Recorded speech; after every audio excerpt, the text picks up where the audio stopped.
Tonight, a hero's homecoming from France to Canada.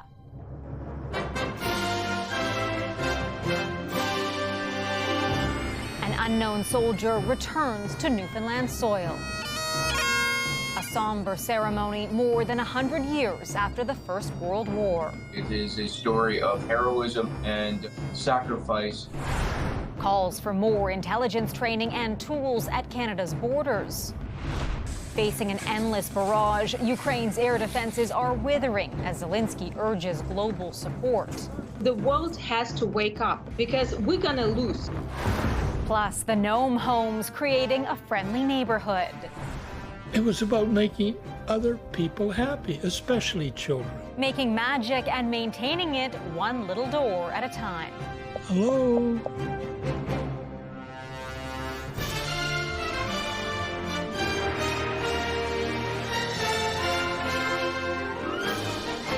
CTV National News with Heather Butts. Good evening. A historic homecoming for a Newfoundland soldier who went off to war more than a century ago but fell in battle and was buried in a French cemetery. A powerful ceremony at Beaumont-Hamel in France, where hundreds of men from the Newfoundland Regiment were killed during the First World War. The remains then transferred to the Canadian government. CTV's Garrett Barry has been following the unknown soldiers' repatriation. A very emotional day for many, Garrett. Heather, one of Newfoundland's lost soldiers is finally home tonight after more than 100 years. A long journey capped off by a final chapter that started this morning in Beaumont-Hamel.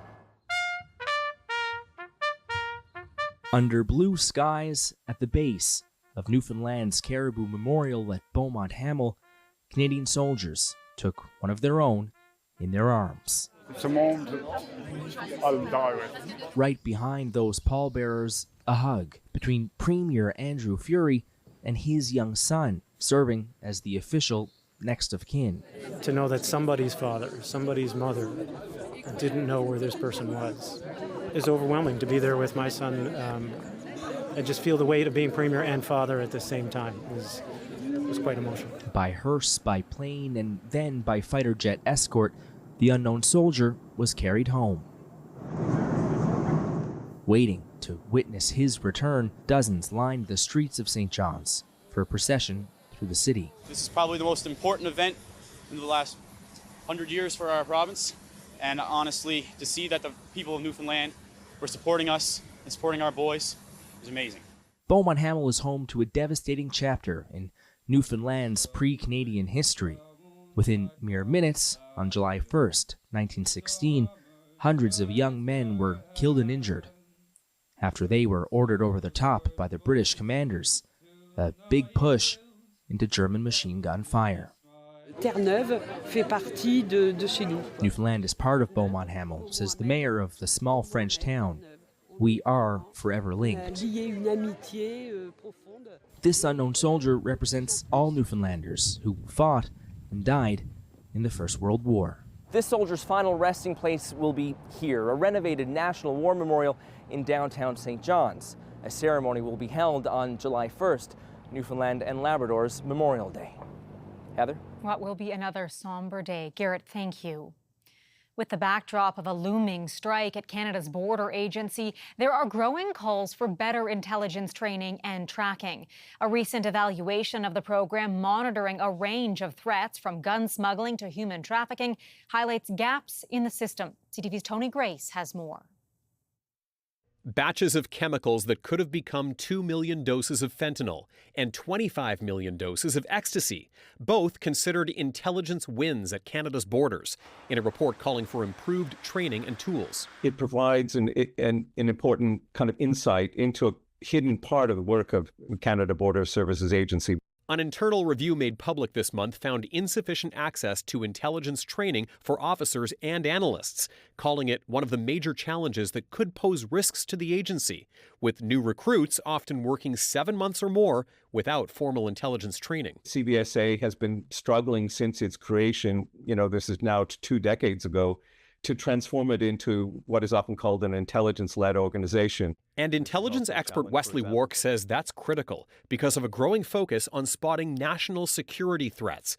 including from the trove of data online that can be open-sourced but isn't always sewn together. The report recommending better technology on that front. It's a combination of taking raw data, using artificial intelligence, using human analytical capabilities to come up with an intelligence picture. We also want to deploy advanced analytics, data analytics, and machine learning. Just this week, the CBSA underscored that need in its bid to crack down on auto theft and sharpen its watch on what's leaving the country. We're now expanding our efforts to look at things that are being exported as well. The CBSA says as a result of this report, it's reviewing its training standards, certifying 12 new instructors at its own training college, identifying data gaps and new technology to help, and mapping out a new way to measure goals and outcomes. The key message that comes out is that the intelligence capabilities that CBSA needs are not really at that point that they are required to be. What the agency didn't attach to its plan is a timeline. And tonight, the union representing border workers, which could strike next month, tells me what they really need are another 2,000 to 3,000 staff for all areas of their work, and assurances that new technology will complement workers, not replace them. Heather. All right, Tony, thank you. Ukraine's president is tonight urging world leaders to supply more air defense protection following a deadly Russian strike in Kharkiv. The renewed ask comes well over a year after Canada promised a $400 million system to help with that very type of defense. It still hasn't arrived. CTV's Colton Prale reports. 2 employees of this mangled hardware store are the latest victims of Russia's deadly aerial assault on Kharkiv. Dozens were injured today in multiple missile strikes targeting residential and commercial areas of the eastern border city. President Volodymyr Zelensky calling on allies to help bolster Ukraine's air defense capabilities. Today, I am announcing that in January 2023, Canada committed to delivering Ukraine a $400 million surface-to-air missile system.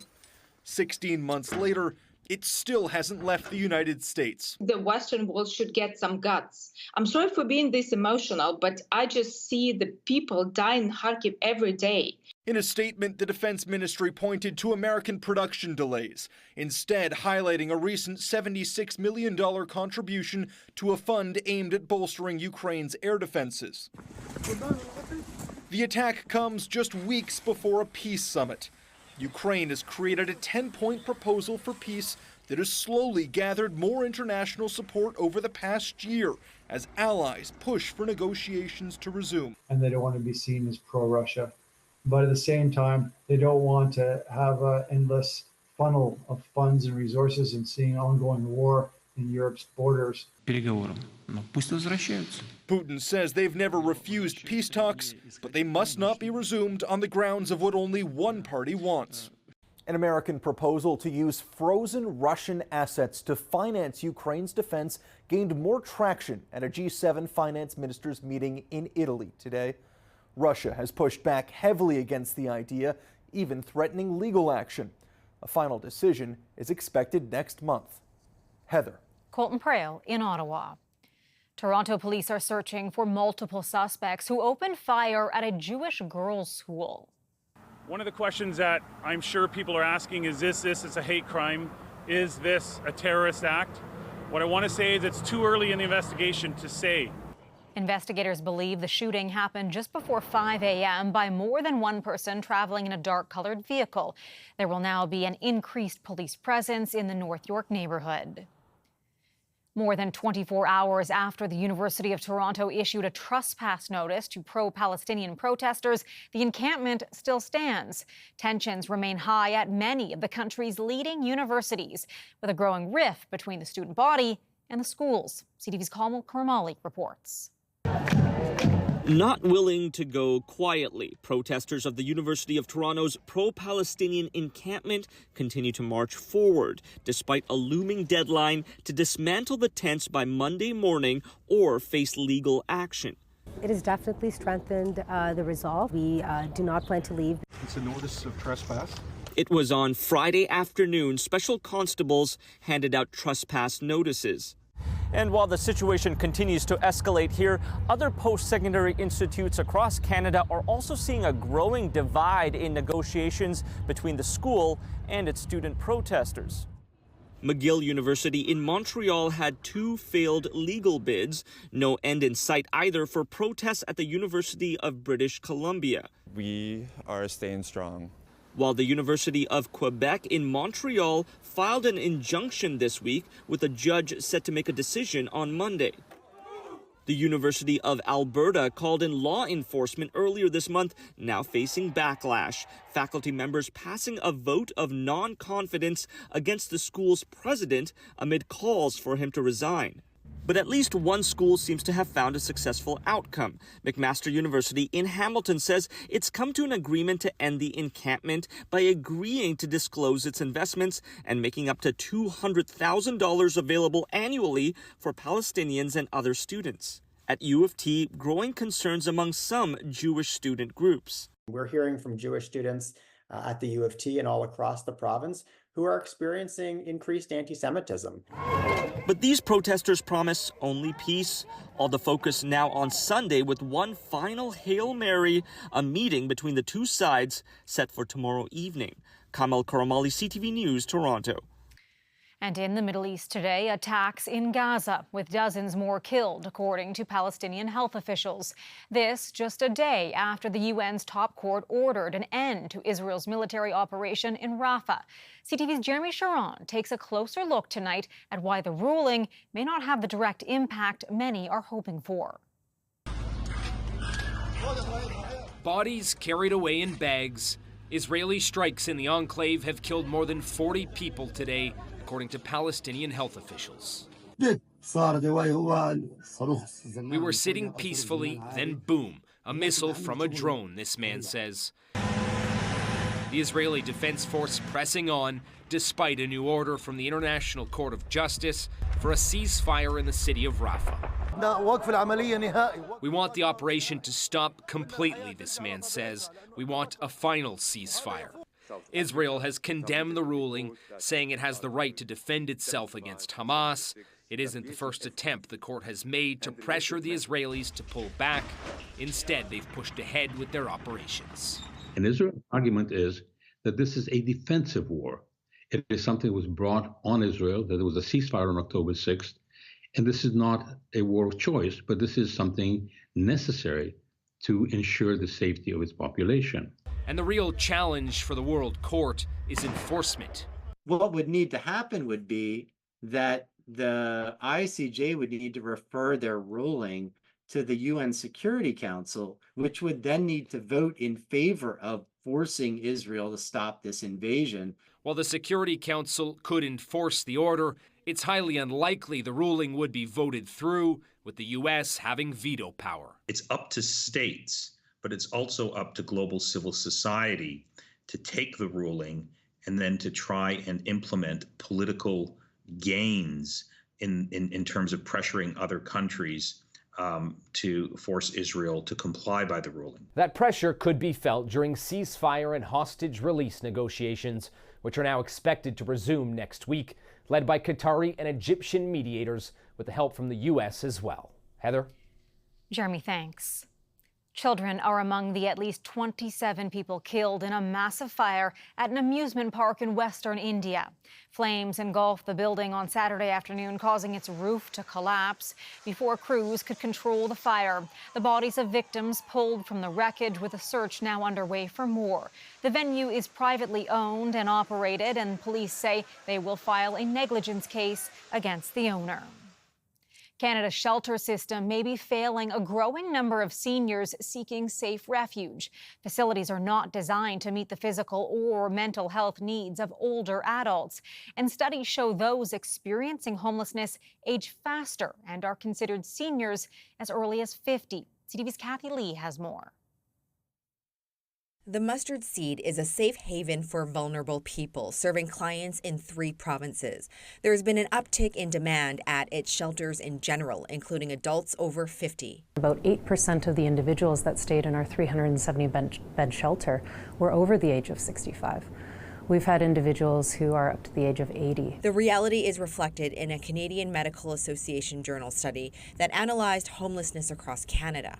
This is not just due to individuals who are aging within circumstances of homelessness, but also a real rise in the number of individuals who are experiencing homelessness for the first time in late life. The country's housing crisis and strain from inflation, just some of the factors contributing to the troubling trend. Either they've experienced a health emergency or they've experienced a sudden increase in rent, and they are unable to afford both food, shelter, and medication. Add to that obstacles older people face, like fixed income or health issues, like mobility issues or dementia. I do see a number of individuals where it's actually been their dementia that has led to difficulty with maintaining their housing, such as, not paying bills and getting evicted. And the study finds most shelters aren't designed to help an older demographic with their physical and mental needs. Samantha Lowe says their partners in an Edmonton shelter does offer healthcare services. But we're not able to provide that in all our shelters just because there isn't either funding or an organization available to do so. While collaboration between health and long-term care and other social services is needed to address the issue,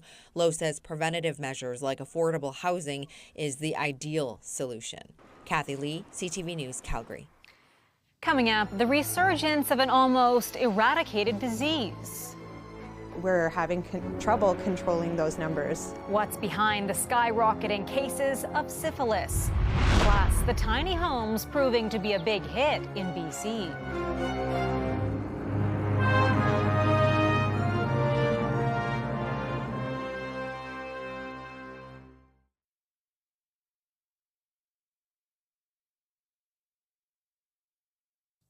An infection once thought to be a thing of the past is back with a vengeance. Syphilis cases are skyrocketing, and risk of transmission to some of the youngest patients is a growing concern. CTV's Allison Bamford explains.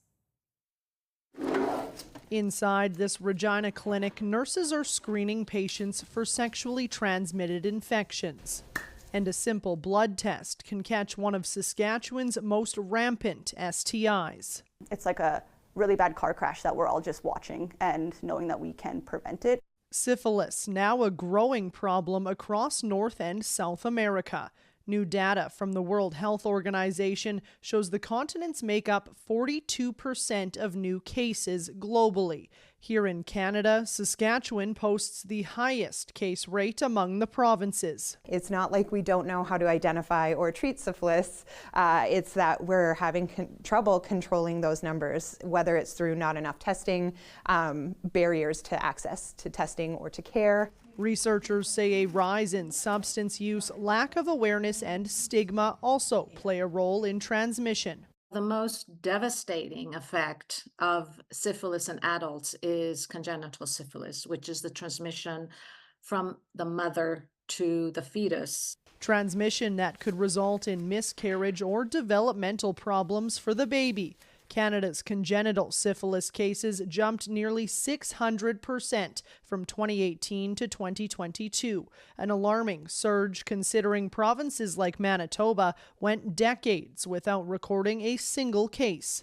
We didn't really see syphilis for decades, and so there's a lot of physicians and healthcare providers who don't really know what congenital syphilis looks like, and so it's important to educate them. Known as the great imitator, syphilis can look like other infections and sometimes show no symptoms at all, which is why experts say prenatal care and routine testing should be a top priority, because if caught early, typically a simple penicillin treatment can clear it right up. Allison Bamford, CTV News, Regina. The professional golfing world is mourning the shocking death of a player. Two-time PGA Tour winner Grayson Murray died one day after he withdrew from a tournament. There were no immediate details on the circumstances. Murray was just 30 years old. Still ahead tonight, the tiny athletes in training in Calgary.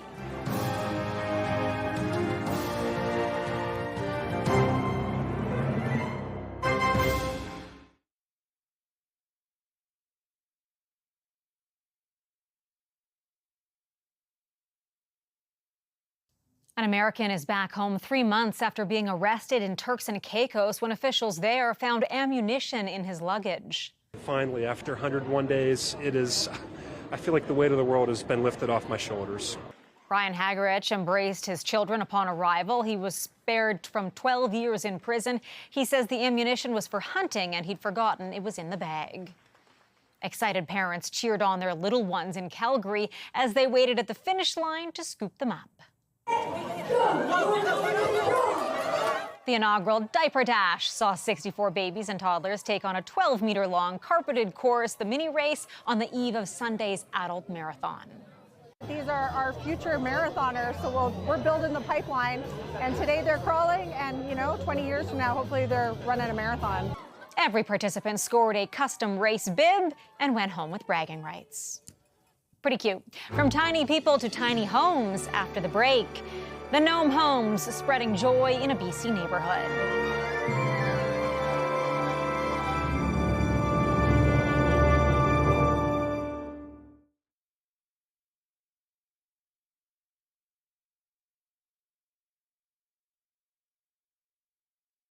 It's a hobby turned passion for a retired senior, crafting tiny homes from scratch. His magical mission is simple: make people smile one gnome home at a time. Here's CTV's Adam Sawatsky. Hello. Charlie Pickard started regularly visiting dozens of these little doors. Oh, anybody home? After a co-worker introduced him to this book about their inhabitants. He said, Charlie, we'll go build a little gnome fairy home for the kids. And after constructing something similar to this in secret, watched their children discover it with wonder. I still remember my daughter's eyes were just exploding with magic. She saw magic. It was wonderful. Decades later, and recently retired, his wife reminded him of that moment. It's wonderful to feel creative and be able to make something out of a piece of wood. And Charlie began building a bunch of gnome homes in an undeveloped lot, much to the delight of the neighbors. It just made my heart soar. It inspired Charlie to make even more, and after getting permission, placed more than 45 doors in almost a dozen different locations. It was about making other people happy, especially children. At the time, Charlie never imagined how meaningful those moments might also be for the adults who happened upon them. And the woman was just in tears telling me the story. Tears of gratitude, from the daughter who saw how a gnome door inspired her mom with Alzheimer's, to suddenly recall long-forgotten happy memories. Tears of hope, from the mother who saw how the door at the transition house inspired her child who she'd fled from violence with to smile for the first time in months. And tears of solace from parents visiting the little spirits garden at the burial park where Charlie gifted a gnome castle. Ooh, that was a tough one. But I wanted to do it, Perhaps felt he had to do it. Because like he regularly removes each door to repaint, repair, or replace it before reinstalling every one, Patrick knows that if you're fortunate enough to make magic, it's your responsibility to maintain it. What really is important to me is giving back, acknowledging what you've been given, and in return, making other people happy. Adam Sawatsky, CTV News, Nanaimo. Such creativity. That is our newscast for this Saturday night. I'm Heather Butts. Thank you for watching. Good night, and I'll see you again tomorrow.